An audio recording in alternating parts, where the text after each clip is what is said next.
Worked really hard, got really lucky, and over a 15-year period of time, built it to one of the largest landscaping companies in the state of Tennessee.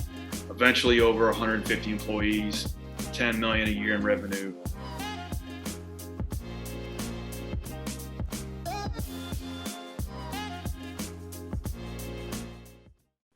All right. Welcome to this episode of Founders with Peck. And I love doing this podcast to talk to founders of all different types from everywhere. There's lots of podcasts that talk about venture-backed startups, Silicon Valley startups, but I like to talk about startups for the rest of us, startups that look like us, startups that for everyone, and that the journey is not only about what's covered in the media, what gets funded, what gets acquired. And so when this entrepreneur I came across, Bryan Clayton, I thought his story is very interesting. So Bryan Clayton founded a landscaping business when he was 18, grew that to over 10 million a year and sold that. And after that, he founded GreenPal, which is best described as an Uber for the lawn care business. So you need lawnmower, landscaping, you go to GreenPal. And he's been growing that for what you would call an overnight success, 10-year overnight success with over 300,000 users on the platform. Just even today, I love the website. It's like, over 6,000 people have booked for mowing today. I love that. Welcome to the show, Bryan. Peck, thanks for having me on. It's great to be here. And what a nice introduction. I appreciate that. Yeah, I really love your story. So take us back. I just called out kind of the highlights, but take us back to when you're a young kid starting a lawn care business. I think many people in the US, teenagers in particular, can relate, especially probably people our age where you're trying to make extra cash. If you're a teenage today, you might do like DoorDash or Uber or Lyft or whatever, or maybe even Amazon delivery. But back in our day, those platforms didn't exist to make money. So you had to come up with something to make some cash, right? Yeah, I wish that I could tell you that I was like this natural born entrepreneurial spirit. But the reality is my dad forced me to mow the neighbor's yard on a hot summer day. He said, get off your butt, quit playing Super Mario Kart. You got a gig to do, and you're gonna go mow the neighbor's yard. We weren't living in a democratic household, and so it was an order. And mowed the neighbor's yard, got paid $20, and ever since then I was hooked. I was hooked on entrepreneurship, hooked on owning my own business, and never looked back. I remember the first thing I did after I got done and got paid. I made a bunch of flyers on my old school, back then it was the new technology. Got on my desktop computer on Microsoft Word or whatever the crappy word processor was, and made up some flyers and passed them out all over the neighborhood. And I had like a dozen customers at the end of that first summer, and learned just through trial and error over a long period of time how to grow that little business all through high school, all through college. Went to business school in college, and when I graduated college, I had to make a decision. Was I going to go into the job market and basically take a pay cut, or was I going to stick with this lawn mowing business I had? And at the time, I had like 3 or 4 employees, and I didn't really want to be a lawn guy.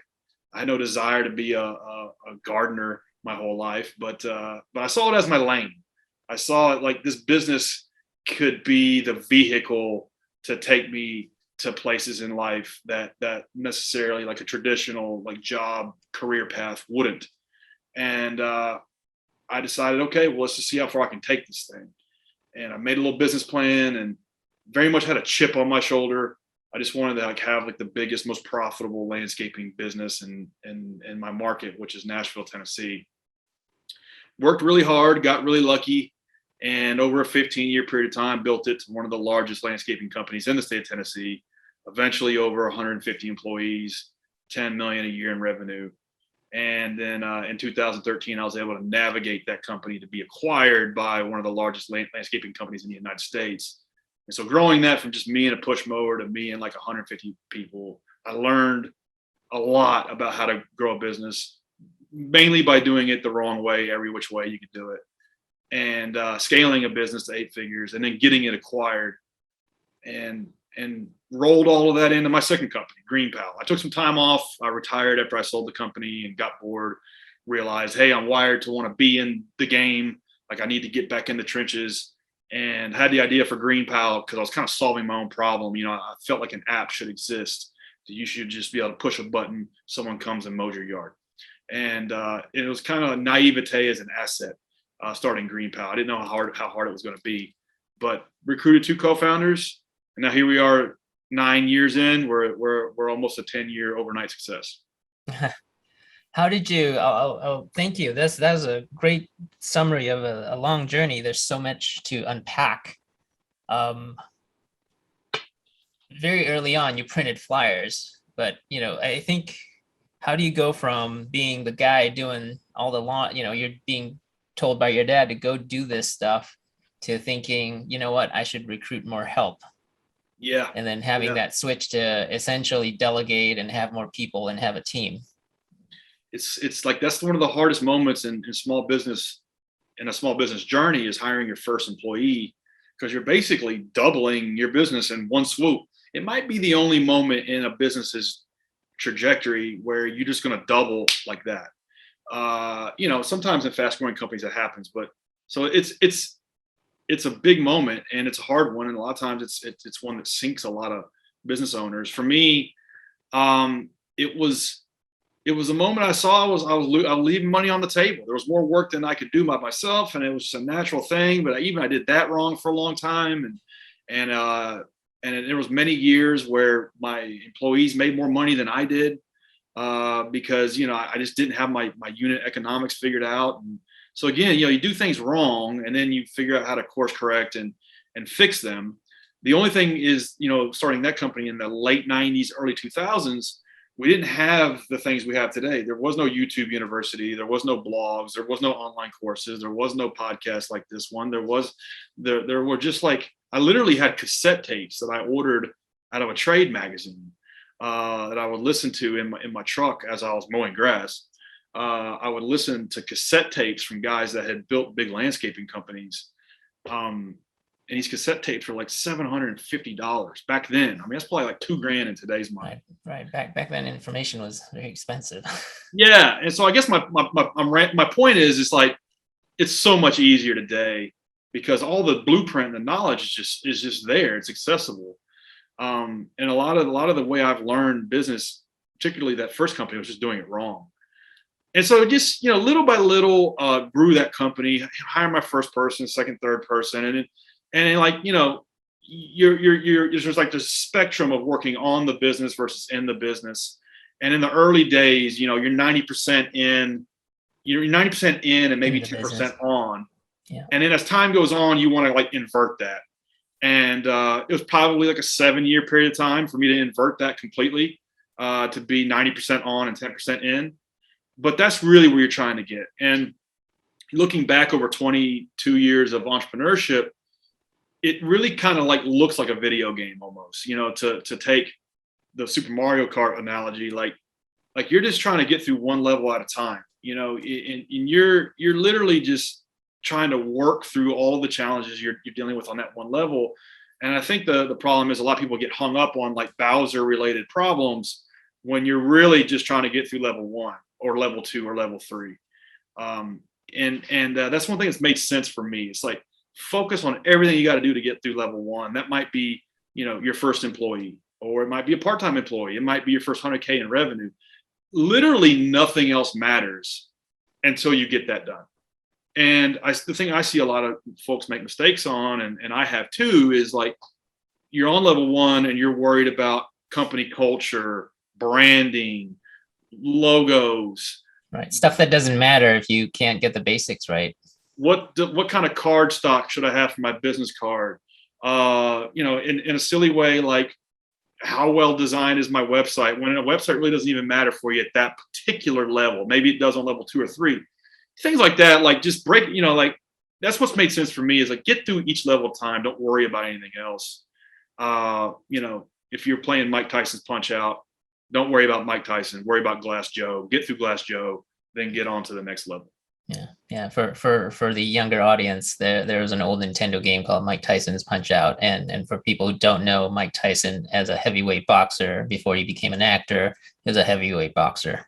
Anyways, one of the funnest to ever watch. Yeah, he's just amazing. This tank who can move fast and just dodge punches. Like it's amazing. What a time! Fun game. Yeah, a lot of stuff resonated with me. Your journey, kind of, I can see bits of my journey being reflected in yours. Where, yeah, at some point, I was a good software designer, and more people wanted my services than I could humanly provide because I only had 24 hours in a day, and I hired my first design intern who relieved me and essentially doubled my business. And that was a big step for me. I was like, hey, I'm responsible for this other human and their livelihood and their salary, and they're depending on their income on me. And then, right. Yeah, but once you kind of got over that step, it was easier to like bring on two more, right? Like that mental, like being responsible for one human.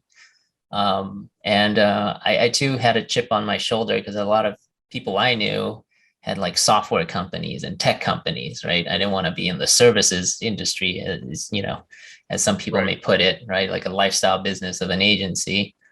But it became more real, and I too didn't want a job, right? Like, do I go back to a job? And there were points where, like you. One, I was making less than my job because I was a VP of product somewhere. I was making good money. Yeah. And you're like, that was hard. That was hard. I was like, man, I just took a pay cut to work double and do more work and be responsible for other areas. And I could really question myself sometimes. But I think to me, I was like, it was so much more gratifying to land the clients, the big, like the Googles and the HPs than maybe get a job there. Right. Yeah, exactly. And, not to get totally existential, but like, that's one of the cool things about business is that it's not what you get, it's what you become.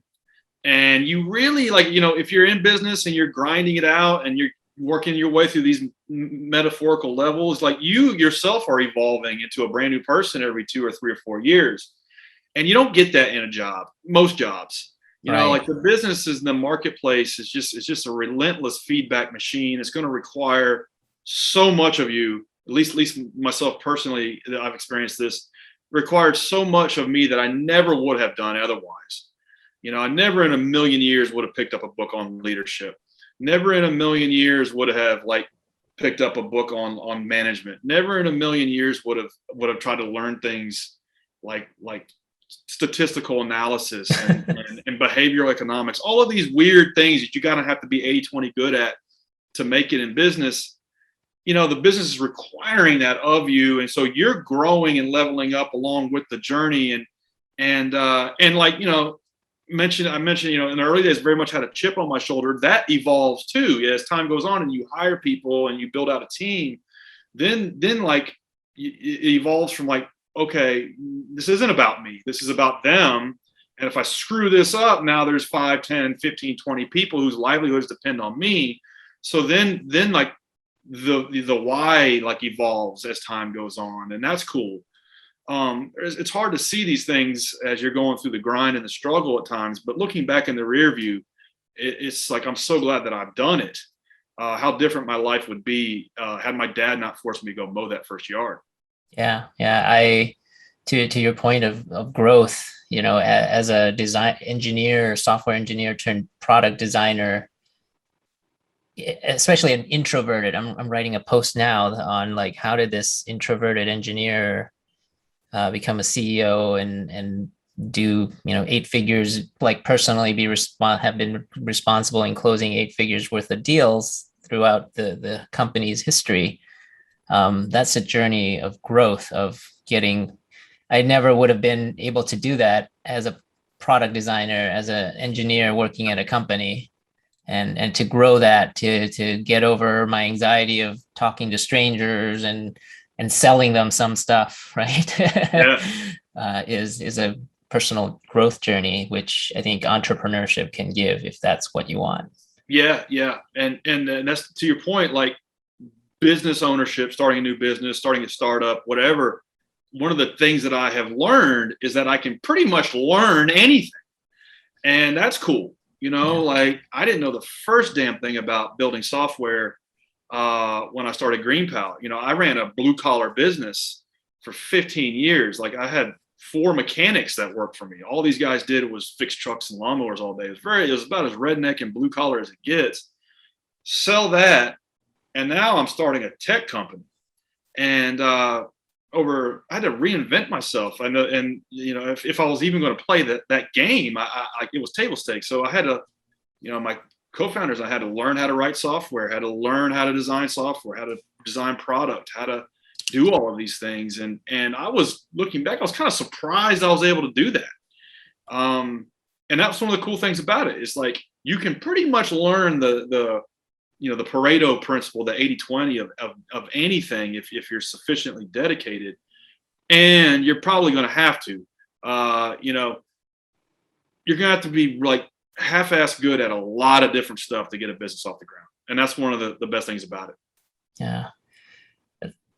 That is incredible. The journey of just having that landscape business and reinventing yourself is into essentially a tech CEO founder here. It wasn't my plan to do that. Here's what I genuinely believe. I so much didn't know what I didn't know starting GreenPal. We really thought all we had to do was just pay a development shop to build what we thought GreenPal should be. If it was that easy. We would market it, and then we would just be off and going. And we did that and pissed away like 150 grand and 9 months building the first version of GreenPal, launched it, total unmitigated flop, dead on arrival.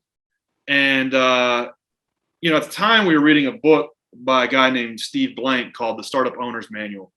And this is like the predecessor to The Lean Startup by Eric Ries. And those 2 books are like, between the 2 of those guys, they've written 2 or 3 books each. And it's 2,000 pages or 3,000 pages of knowledge. And really it all boils down to one thing. It's get out of the building and talk to your early using customers and just do that over and over and over again. Listen to what they say and then build, measure, learn over and over and over again. And so we were like taking this to heart. And so we launched this first version, $150,000, a total piece of crap. But we were able to hustle up like 100 people to use it. And then we would meet with as many of those that would meet with us as possible. And then we would just learn from them and then like bake that into the next version. And the first step was realizing, holy crap, if we want to be in a technology business, we have to be able to learn how to build technology. Like it's like having a 5-star restaurant with no chef in the back. Like, what's the point? It's asinine. So we had to like come to that realization. And then so my co-founder went to boot camp, and I took every online course I could on front end stuff, and became like as a terrible enough front end engineer to where we could hack together the second version ourselves, and then kind of be in charge of our own destiny, and then understand how to delegate these things. So we delegated too soon, and then we had to learn enough to be dangerous, so then we could delegate again. Yeah, I think that's so true. When people, what is that? There's a saying where companies don't have company problems. Companies have like they're the personal problems of the founders, right? Like you're great at if you're not good at sales, you're shy and you have a sales problem. It's not because the company's not great at sales. It's the founder's too technical and they just want to be in the weeds and don't want to meet customers or something like that. Yeah. It's always like the business is always like choked out by the limitations of the founder, and that's usually the case. And so the founding team can evolve and use that as a wake up call to. For me, I was a decent hustler. I just wasn't a good hacker, and so ideally you get a hustler and a hacker together. But we had 3 hustlers, and so we had to learn how to be hackers. And so like, that's one of the cool things about it. It's going to require you to level up and do those things. And,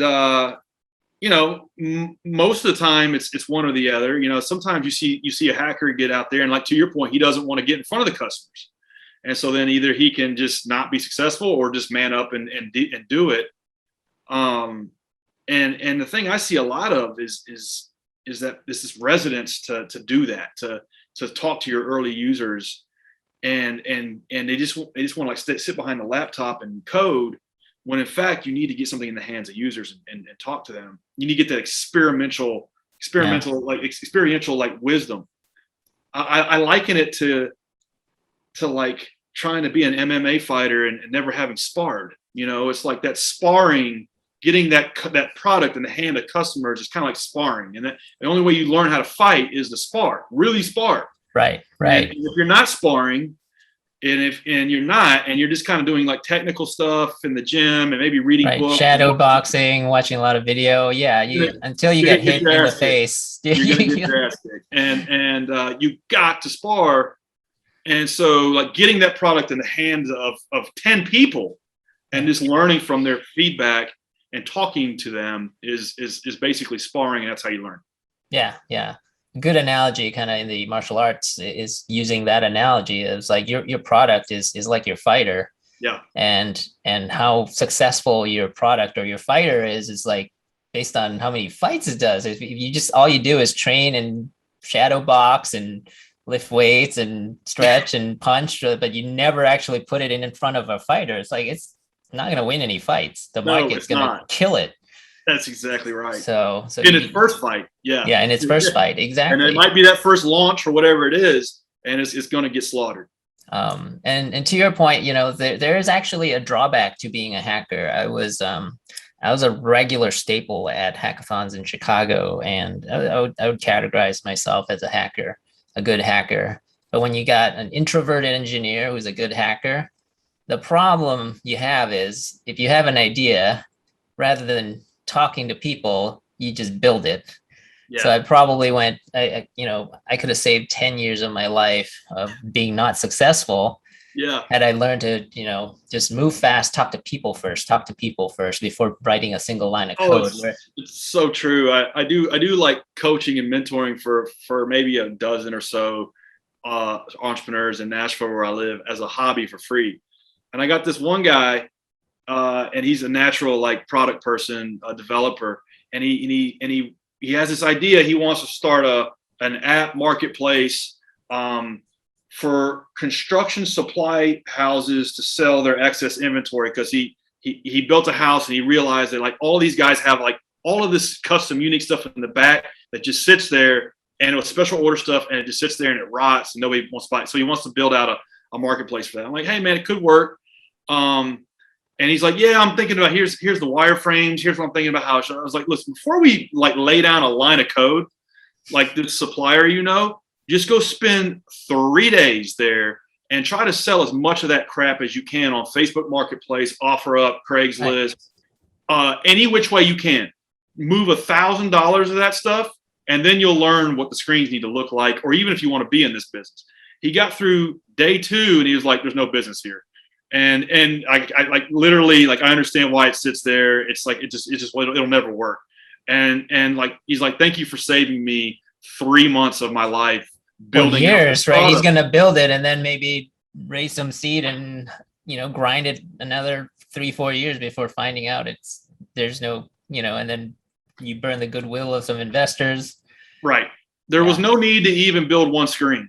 Like, and so this idea of this hand crank it as much as you can to validate if it's a good idea, then lay out the interfaces, then code it up is seems like an obvious one, but I've been guilty of it. Yeah. I've been guilty of it. Like, yeah, the code does what it says, does what you tell it to do. And that's an awesome thing. People and customers don't. And so we're resident to not want to confront that reality, but it's not going anywhere. That's just the way it is. Yeah, it's I also advise, I work with like Techstars in 1871, and one of the talks I give is my MVP talks and the different types of MVPs, and And one type of MVP I call the Wizard of Oz MVP. You know, the Mechanical Turk, right? Like basically, Yeah. there's a man behind the app, Yep. and yeah, like you said, hand crank it before you build anything. And the Yep. real world analogies, Zappos was like that. You know, Nick, one of the founders, right? Whenever there was a shoe purchase, he'd see the order and then he'd go to a local Foot Locker or whatever, buy the shoe and send it over. And then only until he was doing thousands of dollars in sales every day, he's like, okay, we got a business. That's Same, right. same with Amazon.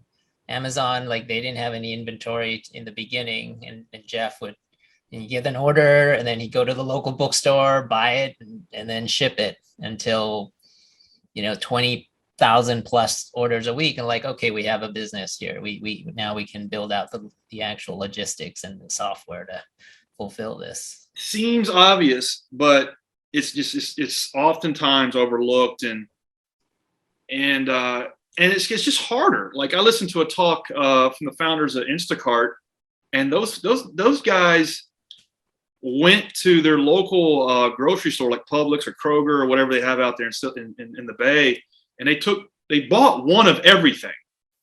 Yeah. And like took it back to their 1,200 square foot apartment and took digital photos of everything. And like that was the first version of Instacart. And rather than like trying to figure out the back end API to figure out what the store had and all that stuff, like that was how you validated the idea. And in a similar way, we went through this with GreenPal. The push a button, get the lawn mowed thing. We very much like we're the Wizard of Oz on the lawn mowing side for quite a while. The first 4 or 5 contractors were personal friends of mine who were kind of like, the interfaces weren't built out for the vendors side. And so they were kind of like doing me a favor, and I was coaching them on how to grow their lawn mowing business for free. And so we kind of hand cranked and spoofed that side, and then figured out the consumer side, got it tight, then went back to the supplier side. So it can help to like hand crank these things and almost spoof them for a while you're figuring out if you have a business and if it's worth spending the next 10 years of your life on. Yeah. Well, you've talked a lot about your successes. Were there any moments of close calls, struggles, really down times? For me, there was a point early on in my company where I hired a bunch of young people and they had opinions of how to run a design agency. One of my things is I actually don't have a design degree. I was a self-taught designer, but as soon as I could afford, designers with pedigree, I hired them. And there was a little bit of weirdness because they didn't think I had because I didn't have a formal design degree and design training, they thought, oh, this guy doesn't know what he's doing. Well, even though I had 20 years of tech, industry experience, whatever, but that almost took the company down. Wow. Yeah. Those first couple hires are almost like founders in their own right, and they're make or break decisions. And, I've made every mistake you can, holding on to folks too long after you realize you've made a bad hire. The Mark Zuckerberg thing of hire fast and fire faster, that's easier said than done. But that's one that I've done wrong. We had a lot of close calls. One in particular was one of my co-founders. This is a good cautionary tale. Year 2 or 3, one of my co-founders was unexpectedly going through a divorce, and like, oh, that sucks, bro. Sorry to hear about that. And then you start realizing, what does that mean? Well, it means that he's going through a divorce and he owns 20-30% of the company. Now you've got 15 points of debt equity out there. Yeah. Meaning his spouse is going to get half of the equity, and it's not going to be working, because she's not going to come in the office. Right. And so like, that's a cautionary tale that people listening to this, like, think through these kind of scenarios when you get co-founders. What happens if you get a divorce? Like, what does that look like? We didn't flow chart that out. And so we had to really scramble to buy out his stake in the company with money we didn't have. It worked out, now 6-7 years later, but So that was one that sucked. Other things that were surprising when starting the business, another thing that people can learn from. It's like, if you're starting a startup, you really got to do it because you want to see it exist. There's something inside of you that wants to see it exist, and be prepared for nobody to care for a very long period of time. And that was one thing that surprised me, was that when starting GreenPal, I just needed people to use this crappy app that we built. And I literally just needed like 50 people to use it so I could learn. And like my family, my friends, like I would beg them to use this damn thing. And they were like, I tried it, didn't really like it. And so they're not going to get it. Like, they don't understand how hard it is. And so that was a very surprising thing. And so it's like, you're going to go it alone, and you need to do it because you want to see it exist. There's something inside of you that wants to see it exist intrinsically, not extrinsically.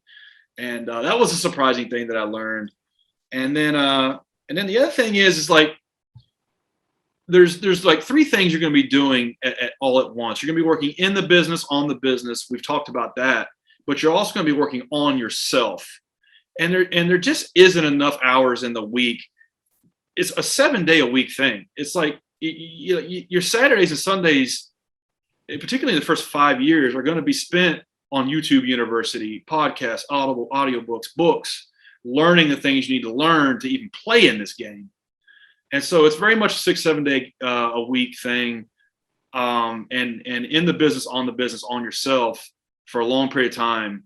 And you'll look back 2, 3, 4, 5 years later, and you'll be a completely different person. I'm a totally different person today than I was when I started this company. And that's cool. Yeah. The on yourself gets very much overlooked. Yeah, sure, you're learning new skills as you're doing the business, but I think only recently did I think to really work on myself, and it was really kind of prodded by other folks as well. But I've since gotten a business coach, and awesome. It's like, seems so obvious, right? Like, I was a martial arts teacher, and I would never even dream of like, how do you even self-teach martial arts? You're not going to be a good martial artist. You need to find a great coach, and luckily I had one of the best. I had several. Like, when I get obsessed about something, I'll tell you, at one point I was so obsessed about martial arts, I had 3 coaches. Wow. I went to 3 different coaches. So two days, I trained 6 days a week, and I go to one coach with 2 days. He had breadth. So like, he knew just a lot of things. So, but when you have breadth, you may not have depth. So, and then another person focused on competitions. That's all she did. She just produced champions. Yeah. Not depth, not breadth, not a lot of things, but just a few things you're going to be a champion at. Yeah. And then one coach was just obsessed with basics, like nothing fancy, just the basics. And that's what I did. But in business, it's so often the case that entrepreneurs struggle, figure things out on their own, right? They don't have a coach. And people don't think you would never think about trying to be a professional fighter, like you said, without at least 1 or 2 coaches. But yet we'll spend 5 years beating our head against the wall, trying to get a business off the ground, and never even think. And that's your most expensive decision ever, right? It's just mind-boggling. Yeah, your time is You're like, you want to learn piano, you get a piano teacher. You want to learn tennis, you get a tennis teacher. You want to learn business? Oh, I'm gonna figure it out on my own for several years. And one thing you hit on, you talked about one of your coaches was just the fundamentals, a fundamentals coach, and like that gets glossed over a lot too. And I was reading this book about, it was written by a coach who was talking about he wanted to go watch Kobe Bryant practice one day, and he's talking to Kobe Bryant. He's like, "Hey, can I come watch you practice?" And he's like, "Sure." So he's sitting there watching Kobe, and like for an hour straight, like Kobe is practicing the most basic layups, like bounce passes, free throws. And he's just stunned by this. He figured like he'd be doing 360 dunks and stuff. And he's asking like, "Why did you just spend 30 minutes practicing layups?" He goes, "Well, that's why I'm one of the best in the world. I practice the fundamentals." I think that gets glossed over a lot. It's like, a lot of this stuff isn't anything. It isn't the 360 dunks. It isn't the fancy stuff. It's the boring stuff over and over and over again for a long period of time that compounds, that adds up. And that's what spells the difference in success or failure in business. A lot of times it's just executing the fundamentals well for a long period of time. Yeah. And bringing the martial arts analogy, it's so true. When I was obsessed about martial arts, my training was about 3 hours a day, 6 p.m. to 9 p.m. And I'll tell you, 30 minutes of basics. Yeah. 30 minutes of jump kicks, 30 minutes of weapons. You got 30 minutes of weight training. It's just boring, right? So people, when people want to come to class, of course they're like, oh yeah, I want to do the 360 jump kick. I want to do aerial cartwheel. I want to do all the cool stuff they see on martial arts movies and stuff. But when you break it down, it's just we do basics every day. Right. Yeah. And that's the stuff, like when you're watching a movie about entrepreneurship, whether it's like The Social Network or the Ray Kroc movie, the most of the stuff about building the company is like set to like a music montage. Like it's just not entertaining. It's just not the sexy stuff. And a lot of times that gets glossed over, I think. And so it's important to talk about these things and people to hear them, particularly if you're just getting started, you don't know these things. There's going to be many years of not fun, not sexy, non-glamorous stuff. Right. But basically, when it gets down to it, is like you're offering a service, you're delivering that service. So, the motions of getting the business, the motions of executing the business, delivering the business over and over in a consistent fashion is that brand over time. That's right. I used to live in an apartment next to a pianist. Like she was a professional pianist. So I would hear, most of the time you're not hearing, you think, oh, you hear all these pieces. Yeah. You hear scales. That's all you Right. hear. She's just practicing her scales, lots of scales. Awesome. That's awesome. What a great example of like how greatness is achieved. It's that non-sexy stuff and the willingness to be able to do it all the time. We talked about Mike Tyson earlier. One of my favorite quotes that he says is like, do the stuff you hate like you love it. And it's like, you hate it, just do it like you love it. And a lot of these things, the 3 hours that you mentioned, the 30 minutes of basics and, some stuff, you probably hated a lot of that. Do the stuff you hate like you love it. Well, you showed a lot of hustle in reinventing yourself into a tech entrepreneur and became a hacker. That shows, a personal level of growth from you and your teammates.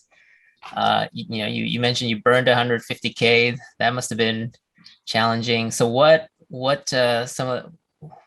you get out of that? How did you kind of get out of that rut, and then how did you kind of figure out the next chapter? Yeah, for me, I'm always going to be working on my best idea, and that's just like the default. So no matter what, going to be like grinding on my best idea. On the other hand, I'm not terribly creative, and I don't have a whole lot of good ideas. Matter of fact, I've had one in a decade. And this just happens to be it. And so it's kind of in this weird thing. It's like by default, I gotta like try to push this rock up this mountain. And so whatever it is I had to do is just whatever it is we had to do. And so it's like failure was not an option. It was, it was a big punch in the gut when we learned that hard mistake in the early days. But we did what we had to do to learn how to code. And then after we learned how to code, we were able to, work 7 days a week and pay ourselves in ramen and peanut butter and jelly sandwiches and just gut it out to get 1,000 customers and to make $5,000 a month total. And then we figured out like, okay, well, this is how we can start building a little team around us. I'd done that already. My company before that, had over 100 employees. So I knew how to do that. I just needed the revenue to like put the money to work. And we decided to self-fund the business, which in many ways made it 10 times harder than it needed to be. But on the other hand, it's probably the reason why we're even still here today. We got a profitable business doing over $20 million a year in revenue, and we're self-funded. So we're in charge of our own destiny, which is great. But man, the first 3-4 years were really, really hard. So, it was a good bet, but it was excruciating. And, we just really just focused on one or two things at a time to kind of get through whatever the next goal we had was. And I learned really quickly that as a founder of a tech company, a lot of times your job is one of a capital allocator. Like a little bit of money comes in and then you put that money to work. Yeah. And it might even just be $1,000, but you got to figure out where you're going to put that $1,000 to work. Now it's several $100,000, but at any given time. But you're trying to figure out how to make a little bit of money, how to put that money to work to make more money, rinse and repeat. And it took about 4 years, but we got pretty good at that. And that's mainly what I do today is figuring out, okay, we're making money. How are we going to reinvest that money in what initiatives, what people, what freelancers, what agencies, what have you? And those decisions get bigger and bigger and bigger as time goes on. They get to where the bets are a little more aggressive, but it's a lot more fun now. Yeah. So the first 5 years really sucked. Last 2 or 3 years have been really fun. And I'm having a lot of fun around this company now. Awesome. Well, I took a look at the product. I looked at the website, and you have over 370,000 reviews on Trustpilot. Is a 4.8. So kudos to you, Bryan, for creating such an awesome product. You mentioned a lot of resources online, YouTube and University for entrepreneurs. What are some of your go-to, what are some of your best resources? Yeah. So one of my favorite quotes by Mark Cuban, he says, never take advice from somebody who hasn't already done what it is you're trying to do. And for me, I really have taken that to heart. And I've got probably 20 mentors who have never met me. And what I mean by that is I have consumed everything they've ever put out on YouTube or books or blog posts or every fireside chat, every conference they ever spoke at, and these are not marquee names. Probably haven't heard of any of them. Some of them are big names like Andrew Chen, who's a thought leader in distribution and growth and marketing. But a lot of these guys you never heard of, like a dude that I follow all of his stuff, a dude named Casey Winters, who was the first marketing person at Grubhub, who without him, there is no Grubhub. And without him, there probably is no Pinterest. Because he was the first marketing person that both these companies hired. And he was the guy that figured out how to get escape velocity just through different growth channels. And he's a very practical kind of guy in terms of how he, talks about his craft, and very hands-on. And that's what I like. I like tell me some examples, tell me what worked, tell me what didn't. And so those are the people I try to learn from, is people who have been in the trenches, who have helped take companies from here to here, and what can I learn from them? But the problem is how do you find that guy if you don't know who that guy is? And so it's half of it is consuming content, the other half is wading through the crap. Yeah, there's so much information. So much. And maybe crap is not a great way to characterize it. It's just not a good fit for whatever it is you're trying to do. Yeah. And maybe it is crap, but maybe it's just not a good fit. And so I think what holds a lot of people up is they're not willing to just wade through the stuff that's not a good fit to find the stuff that is a good fit. And for me, one of my things is if you're going to be starting a particularly a tech startup, your car is going to have to become a mobile classroom. Your living room is going to have to become a classroom. For 5 years, you're going to need to not see a movie.